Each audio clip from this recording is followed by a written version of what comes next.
Yeah, what's up, guys? Please watch this video. Between 1958 and 1961, France did something absolutely horrible. France made the Francophone African countries, and I don't even want to use that terminology, but I only use it for the purposes of conversation. The 14 countries which were formerly, but still colonized by the French, they were forced to sign a document that they called the Pact for the continuation of colonization. You heard me.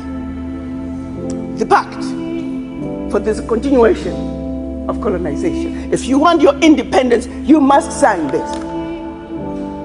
Guinea, Secretary said absolutely not. Mali said absolutely not. France, pack your bags and go on back home. France could not believe it.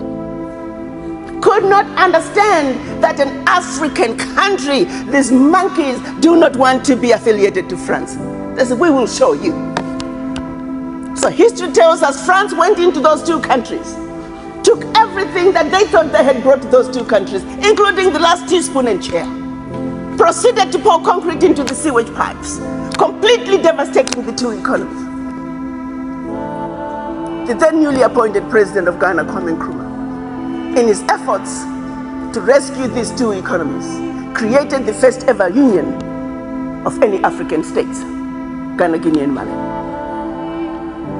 But what that did was it made the other African countries realize that if they go against France, this was the fate that was waiting them. So what did they do? Wait the fate. And they signed. What did the pact say? One. The pact said, you monkeys, you don't know how to manage your money. So you shall deposit 85% of your bank reserves with the French Central Bank under the control of the French Minister of Finance.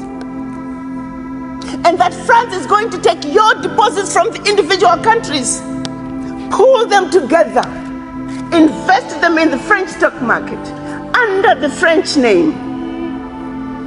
And you, monkeys, you may or may not know the returns.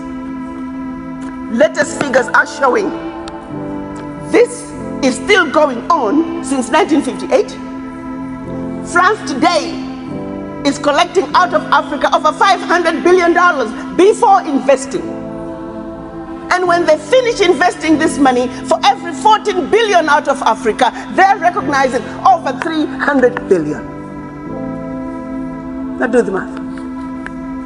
So when it's actually said and done, France is taking out of Africa trillions of dollars every year, and we, the poor Africans, are gladly giving it to France. And the same France has the audacity to look at us and call us poor people. 1958. They went further with the pact. You say, we will also print your own money. We will print your money for you. They instituted what they were calling the CFA, special currency for the African countries, and that only France can print that money for you. They went on to say all the contracts, large contracts, public and private, French companies have the first right of refusal. All your minerals discovered, yet to be discovered, France has the first right of refusal.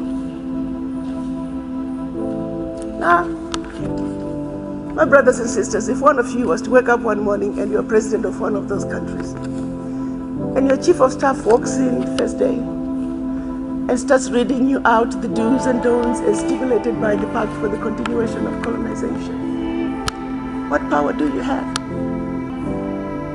None. And the same countries that are stealing from Africa, they have the audacity to look at Africa and say, Africans, what's wrong with you? Why can't you all take care of yourselves? Well, let's start by leaving our $500 billion on the continent. But what they do instead, they want to throw you with a smoke screen. Your African leaders are corrupt. Well, you know, I gave you that. I mean, not all African leaders are corrupt. Africa is a family. No family is complete without crazy Aunt Sally and crazy Uncle Tom. Nobody's perfect. Okay, fine, so I'll give you that. Their own figures are saying 50 billion billion is getting out of Africa from corruption. Fine, I give you that. But you do not want me to engage in a conversation that's solely limited to the $50 billion out of Africa through corruption. First, you don't tell me where it's going. You simply tell me it's getting out of Africa. But secondly, there's a bigger thief. You got two thieves, one with a briefcase with 50 billion and the other thief with a briefcase with 500 billion. I am a smart woman. You want me to ignore the one with 500 billion and put all my energies on a suitcase with 50? And by the time the one with 500 billion is done investing, we are talking trillions. Now, do you see how quickly the funds out of Africa from corruption become the larger chunk under the table? And they want you to stay under the table. So you never have to talk about what is on the table.